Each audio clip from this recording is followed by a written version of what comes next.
And Mecca is there with a cross.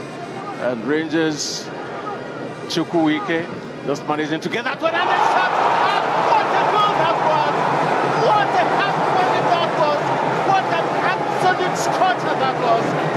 How do you describe it? And well, the heroes of Segun Hamza just came to a very crashing end here.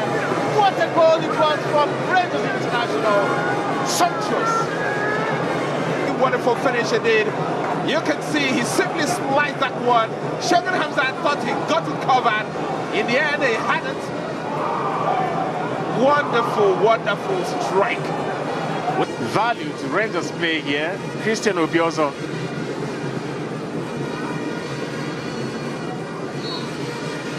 Well, dramatic. The way that man went down as if poleaxed.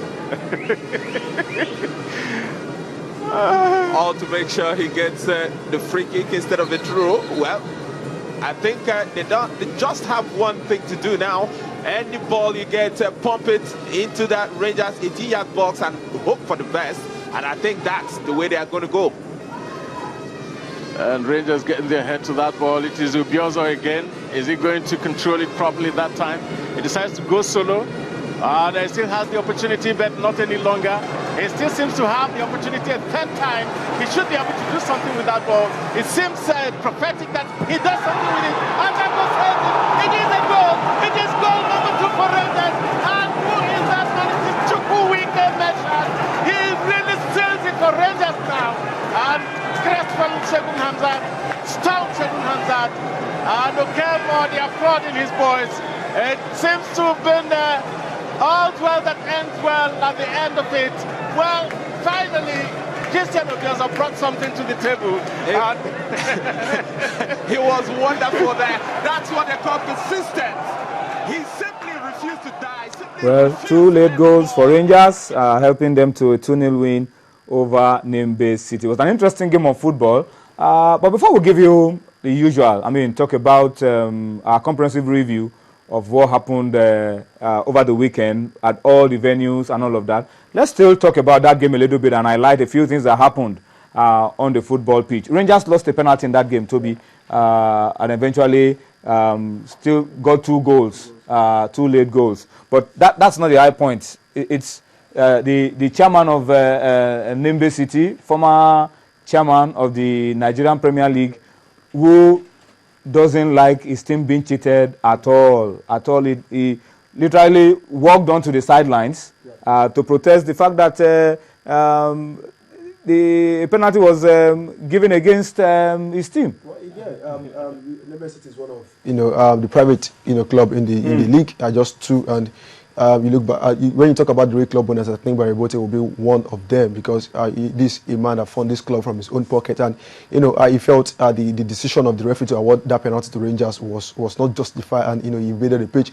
In my own opinion, I think it was wrong. He should have controlled his emotion and try to complain to the 4th official and also the match commissioner rather than going into the pitch to stop the play. But I think the LMC are watching, and maybe they could just check the rule book. But this is a beautiful move by this guy came in as a substitute. Yep. The tall guy and provided his assist. Provided the goal. Goal for Rangers in that one. And for Nembe City in that game, they tried to hold them for some 5 minutes, hoping they could just pick a point in this game because Rangers defeated them 2-1 at Nembe City in the first leg, and they were hoping to at least pick a point from this one, and they just lost concentration at the key moment. 15 minutes to go, and they considered that 2 goals. You could see the first goal, fantastic shot from our 25 years, and this solo run from that guy to got that beautiful assist. And I think Nembe should just work on that lapses and try how to go into the next game with plenty of positive depay from this game. Okay, this is the incident we're talking about. The central referee felt that there was a penalty, a case for a penalty. Yep.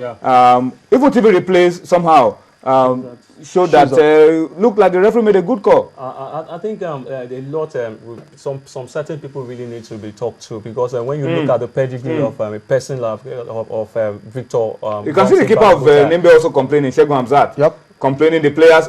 This is a common sight in the Nigerian Premier League. Yes, even if we are complaining, it's still well understood. You understand? But the fact that an official of a certain club, the club that but the guy was in the box. In the box.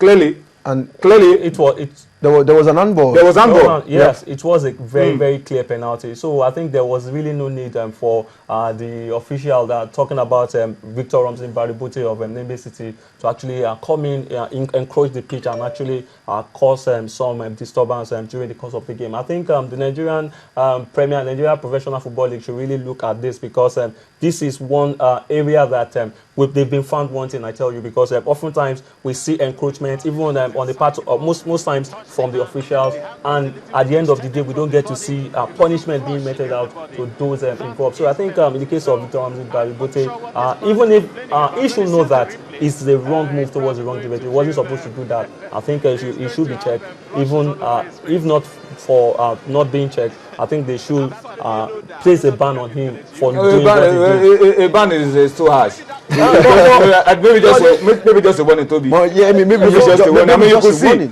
everybody almost walking out of. But this is what we see every time. This is what we see every time. It's a common sight. It's a common sight. But this is on live TV. It was like it's I an said, embarrassment because it's on live TV. and people watch. Like I said, sometimes we need to control our emotion, especially when we talk about football. You know, I think Baribote failed to control his emotion. So he's an official. You know, he failed to Baribote in pictures complaining. It was on a PK. But sometimes, you know, when you see things in the first sight, you need to check a replay. And the replay, the replay showed that the reference call was a good one. But from the first move, everyone would thought he's not going to, you know, he's not a worthy. It's not a worthy call. A good call. But I think it was a good call. I mean, Baribote after checking the clip, we just write an apology to the league body. And you know, really, to the referee.